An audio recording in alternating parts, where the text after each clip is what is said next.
All right, premature ejaculation. That's right. Today's topic is what no one wants to talk about, but affects a lot of guys is, I'll say it, premature ejaculation. And I'm going to break it down and I'm going to kind of debunk a lot of the myths that you have heard about PE. I'll either say PE for premature ejaculation or whatever. But I'm going to tell you that it's absolutely treatable and it is absolutely something that you can beat, and don't let anyone else tell you otherwise. All right, so I'm going to go through a couple of the things that are causing it and then the couple things that you're going to need to do to solve your problem. And yeah, sit back, listen to the video, and it's going to be good. We're going to get to the bottom of this. I'm going to show you exactly what's going on, and we're going to break it down and fix this problem. So let's take a little walk over here. Now to start, PE is essentially in the medical literature broken down into two types. The two types would be lifelong PE and acquired PE. Now, it doesn't really matter which one you have because, to be honest, a lot of this medical bullshit, pardon my français, is just bogus. And a lot of it has been fueled by pharmaceutical companies because anytime they can label as something as lifelong and you can't treat it on your own, boom, now we have a pharmaceutical that we're going to make $1 billion a year selling to all, these millions of men. So that's straight up. But essentially, there's two types medically in the medical textbooks, but it doesn't really matter. So the first thing that I need to tell you is that, again, this is completely treatable, and we're gonna start by looking at pornography. Now, if you're watching a lot of porn, almost every guy watches porn. Every single guy has watched porn, and this is just conditioning you to bust really fast. Now, I use the example of, think about if you are trying to get better at running. Now, let's say that you only ever run one lap around the track. That is 1/4 of a mile. Now, you want to go and run a race, which is a mile. Well, that is 4 laps. Well, if you've ever, let's say for the last 5 years, been running 1 lap, and now you want to go and you want to run 4 laps, which is a mile, and you've only ever been running 1/4 of a mile.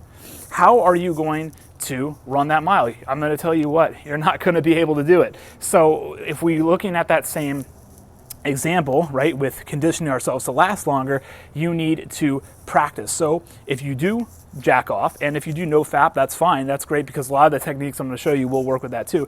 But if you do want to practice, which you probably should be practicing a little bit, at least a couple times a week, practice. If you want to be able to last 20 minutes, then you need to practice with that goal in mind. Just like if you want to be able to run a mile in a race, you need to be running 4 laps, and really what you should be doing is actually running more than that, so that then you're stretching yourself more.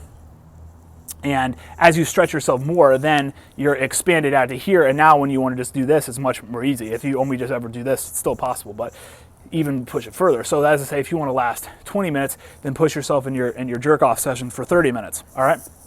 So that's the first thing.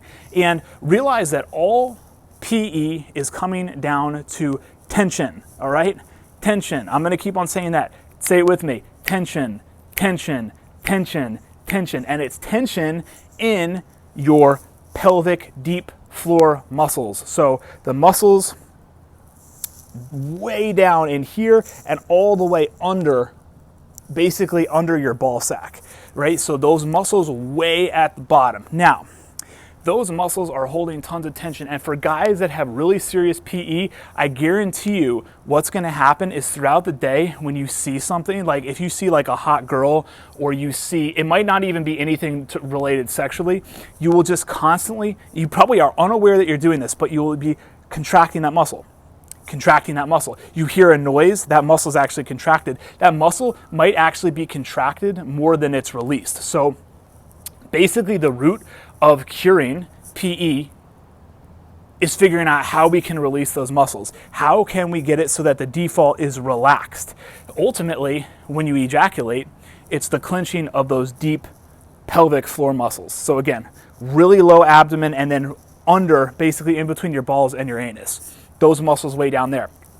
Now, The first thing is you need to go about your day realizing that this is curable, realizing that you're in a contraction, and you need to start learning how to relax. And when you hear a noise, when you see a hot girl, anything, think, when am I contracting that muscle? And you need to learn to relax that. Now, as you get closer to a sexual act, let's say you're, with your girl or whatever it is, and you want to perform sex, you need to be starting to relax those muscles before. So before you're even into foreplay, you need to have those relaxed. And throughout your day, just as a general practice, you need to think about releasing those muscles and just keeping them relaxed. That is going to go a long way. Now, to further relax them, what I found is I'll take a lacrosse ball or a tennis ball. You can get those, right? Just go on Amazon, you get them for like $1 or $2.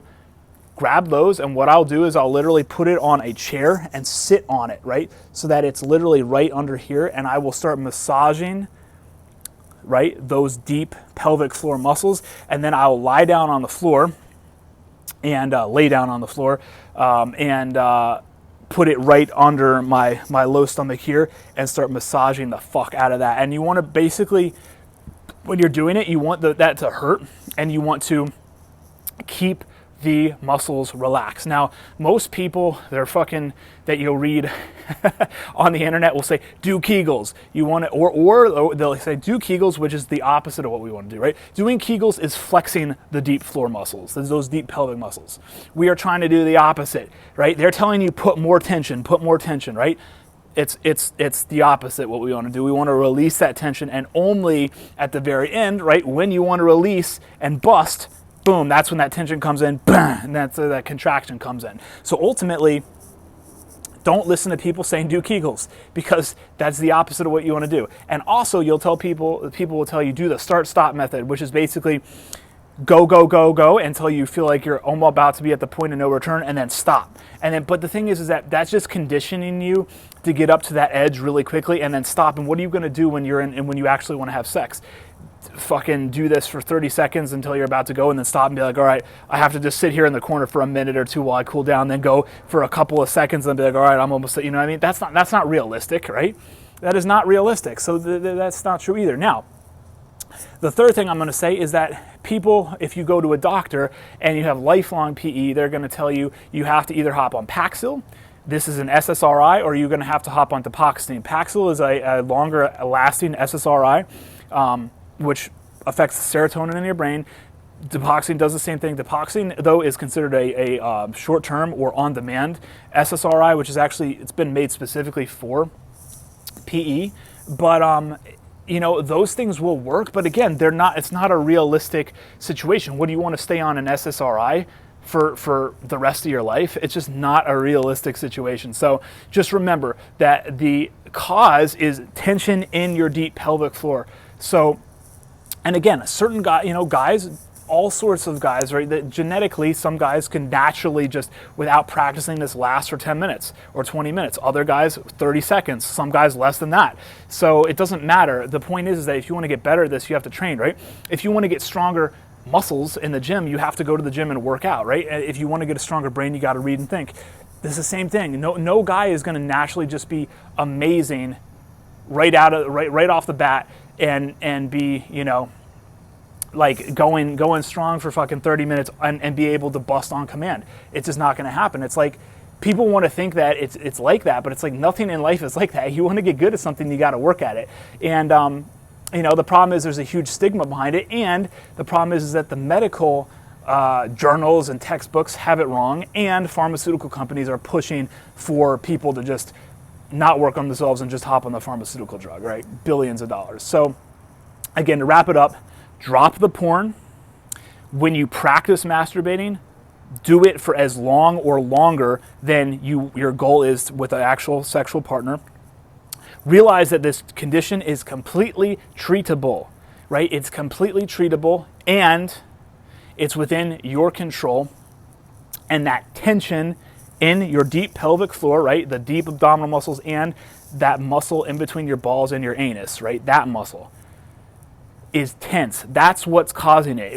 However you look at it, it's tension in that area which is causing you to get there further. So you've got to look throughout the day and realizing that you're probably tensing up those muscles all the time and they're in constant tension. And once you release that, and a lot of these things, if you want to contact me, we can work one-on-one more with this. There could be a lot of reasons why that's tension. It could be performance anxiety. It could be religious, like you were brought up in a household where, if you're a Catholic especially, that said that sex is bad. It could be a childhood trauma.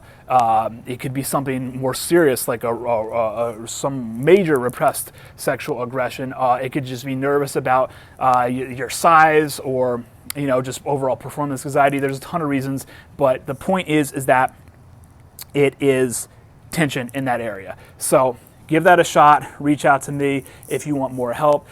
Don't listen to people. It is absolutely treatable. Talk soon. I'm out.